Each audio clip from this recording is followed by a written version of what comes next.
Hey everyone, Ryan Kennedy here. Welcome back to the podcast. Today's episode is inspired from a listener's question who wrote in asking what the best food sources of potassium are. Potassium is an essential mineral for our bodies. It's a really good question because it's highly important to get enough potassium for proper cellular function.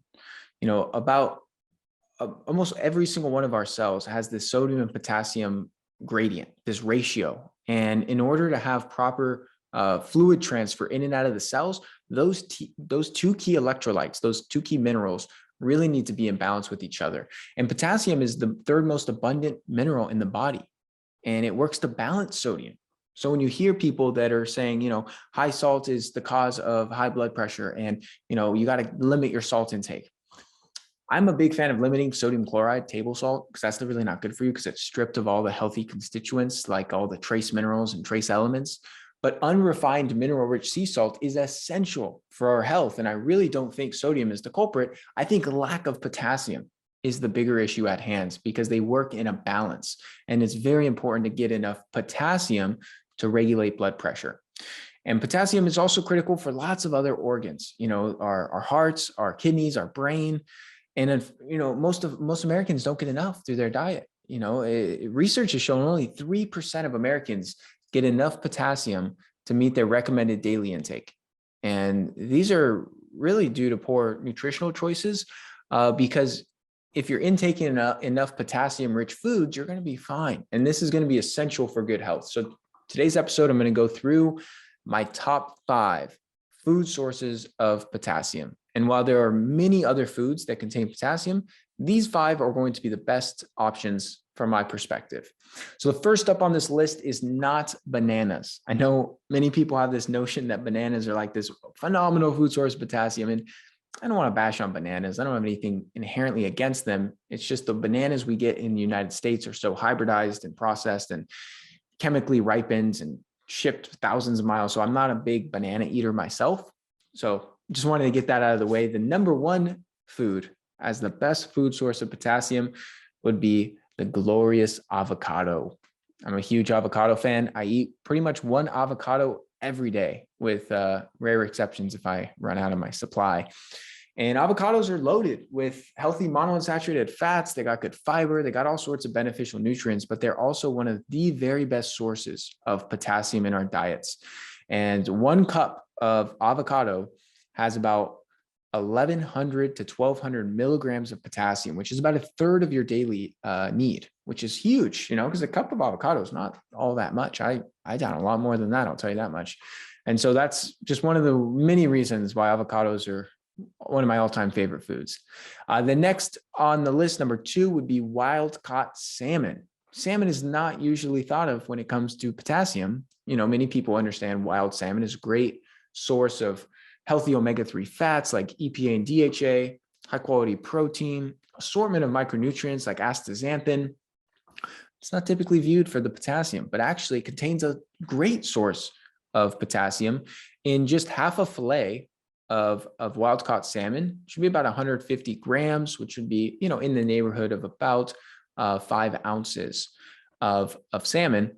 You're going to get just shy of 1,000 milligrams of potassium, which is going to be about 30% of your daily value. So really solid amount of potassium in only 5 ounces of salmon.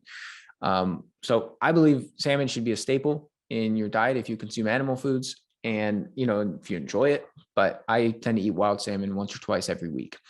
It's also low in mercury, so it's not as big of a concern from the heavy metals when it comes to fish and seafood intake.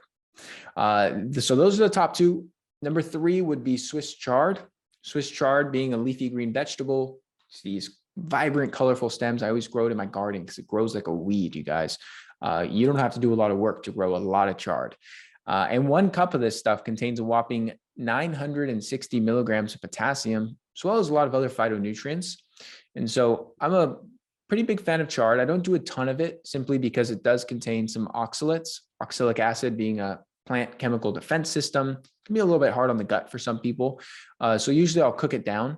Keep in mind when you're cooking food, it can diminish some of the anti-nutrients but it's not going to really diminish the minerals because the minerals are very stable molecules. So you're still going to get the potassium even if you steam your chard or saute your chard.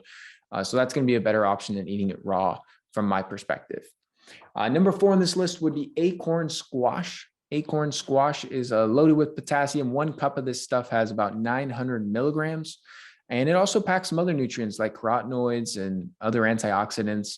I don't eat a lot of acorn squash. I guess I just haven't really thought about it. The main squash I eat is zucchini and yellow crookneck squash.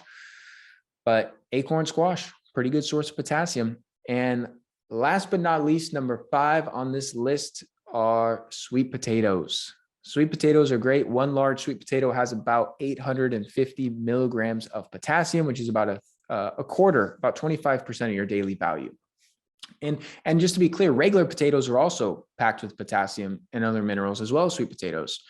And potatoes do have higher starch, but they do seem to be pretty good when it comes to a clean starch. Most people can tolerate potatoes great, don't tend to cause any GI upset. And so I believe them to be a very clean burning carbohydrate. I intake a fair amount of potatoes and sweet potatoes, especially on the days I do a lot of activity. So when I'm crushing a hard workout, getting down and dirty in the gym, I like to reload on carbohydrates. Whereas if I'm in the office, I'm seeing patients, I'm more sedentary during the day, I may skip the potatoes because I don't need all that extra carbohydrate. That's for another day though. Those are the 5 foods listed above. We got avocados, wild salmon, we got some Swiss chard, acorn squash, and potatoes/sweet potatoes. And again, there's lots of other foods that are good in potassium. Apricots tend to be pretty solid. Pomegranate, yogurts and clams are also good. Like there's a lot of other foods that have potassium. In fact, most foods are going to have some amount of potassium. But what I rattled off today is really the key foods that are going to have the most. And so in closing, I just want to rattle off a few things to keep in mind. If you are low in potassium, a couple of ways you could be aware of this without, if you analyze your diet, you work with a nutrition professional like myself, I'll look at people's nutrition and what they're currently eating, and I'll be able to identify what nutrients they're low in, how we need to either get those through other foods or supplement with high quality vitamin and mineral supplementation. But a lack of potassium can lead to a lot of things that people wouldn't associate with potassium. Things like constipation and weight gain, fatigue and low energy, heart palpitations or irregular heartbeats, as well as a lot of, kind of blood pressure issues. The 2 things people do associate with potassium, accurately so, would be blood pressure issues and muscle cramping. When you get like a Charlie horse in your leg or your calf, your foot, oftentimes that's from a mineral imbalance. And I would say 80% of the time, give or take, it's from low magnesium. But a lot of people associate with potassium, and a lot of times potassium could be a contributing factor, and more potassium could be very helpful. And this is especially important for any individuals who do a lot of exercise, you're sweating regularly. You want to make sure to be replenishing these essential minerals like potassium on a daily basis by getting your potassium-rich foods. You could obviously do an electrolyte powder supplement that has some potassium, but I'm a big fan of potassium-rich foods. And one other food source of potassium I get a lot of that I'm a fan of is lemons and limes. I'll use some fresh lemon or fresh lime in my herbal teas, and that's another good food source of potassium. Hope you enjoyed today's episode. Share it along to anyone you know who could benefit from more potassium in their lives. Thank you so much for tuning into today's episode. If you found it helpful, please share it along to anyone else you believe it can serve. You can submit your own question to be answered on the show by going to ryankennedyhealth.com/podcast. Be sure to subscribe and leave a review for the show. Your feedback helps to support me on my mission to positively impact as many people as possible with this information. Please note, the information depicted in this episode is purely for informational purposes only. Please consult your healthcare professional before making any changes to your lifestyle or routine.